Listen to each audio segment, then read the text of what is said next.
So it's been about 2 years since I've been on the YouTube platform, and over that time, I don't really know how to say it, but I think car guys will know. Sometimes opportunities are just thrown your way, and you end up with projects you didn't really intend to end up with. After moving across the United States, all I had was my Subaru. And then I acquired an original owner turbo 88 Supra with a blown head gasket, of course. I paid $500 for that car. Mind you, it's a turbo manual target top from the original owner. Then a real curveball was thrown in, and I ended up with an R32 Skyline. And then somewhere between those two cars, I ended up with this 1996 Infiniti Q45, and that was intended to be just a daily. I had to let a family member borrow it for a while because they were having some financial issues. So then I ended up with this hardbody.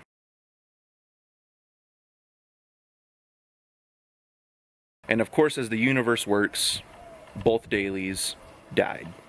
The Q45 was riddled with all kinds of chassis issues, suspension issues, steering issues, and amongst the worst were transmission issues, which is pretty severe for a daily. Meanwhile, my 200,000 mile VG30 that was in my hardbody started going out as well. So in this video, we're going to be going over 3 things today. Number 1 is the why, number 2 is the how, and number 3 is the overall goals. So why? After the hardbody blew up, I really debated doing an SR20 or even an RB. Wanted to have something that was cool, and honestly, I told myself since I bought the hardbody, if something ever happened to the VG, I would never, ever, ever throw another VG in it. I even hated the VG so much so, I almost threw this Miata swap in there. But then I started thinking, and I realized that I had a pretty stout Nissan V8 that's known for its reliability and pretty good power. So how? I started by pulling the VH45 out of my Infiniti. And then I pulled the VG30 out of my hardbody. And then I ordered a Z32 transmission off of eBay, and that leads us to where we are now. But as you can tell, there's gonna be some clearancing we need to do.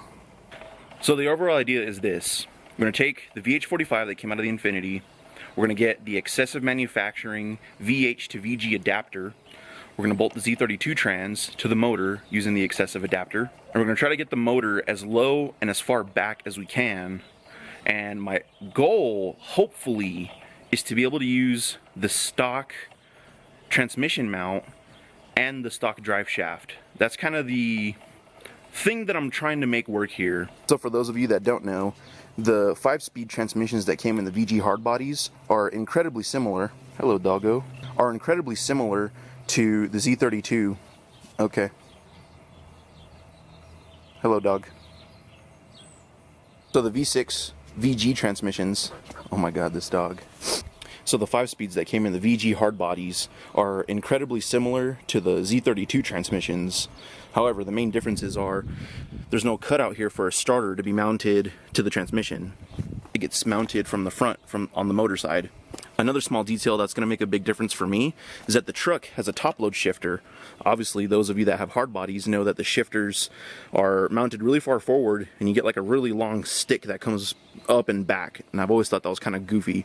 So the Z32 shifter is actually a rear load versus the top load on the truck. It's going to put the shifter a little bit more rearward, and it's going to make for a more car-like shifting experience. And third for goals, all I really want is a cool V8 rear-wheel drive manual hardbody on a budget. And that's the important keyword here. Now, when it's all said and done, and I add it all up, it may not sound like it's being super budget, but you have to remember, I already had this car, so I already had a motor, and the goal for the transmission is to fit it in the same spot as the factory transmission, so hopefully I can reuse the drive shaft and like transmission mounts and stuff like that. So that should save me another, I don't know, however much a custom drive shaft is. You budget in the price for a Z32 transmission, which normally can be had for like $300 to $450. Then just whatever Z32 clutch, flywheel, pressure plate, starter, all that stuff you want to throw in, and the excessive transmission adapter. So that's it for this video. I wanted to keep it to the how, the why, and the goals.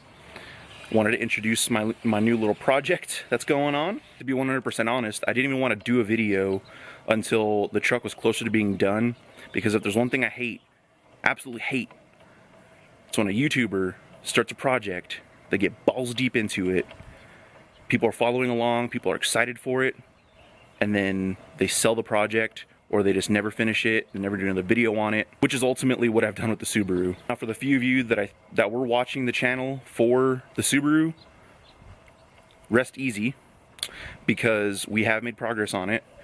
The car's currently not at this location, it's at my mom's house. I'm really at a point I need better fabrication tools. I need like a tube bender, a better welder to make like a tubular subframe. That's where I'm at with the Subaru. But there's a rear diff in there, I got the adapter for that. The CD09 or CD009 is bolted to the 1UZ. That's going to be its own video. Right now, we're going to be focusing on the budget VH45 daily hardbody. Thanks for watching. V8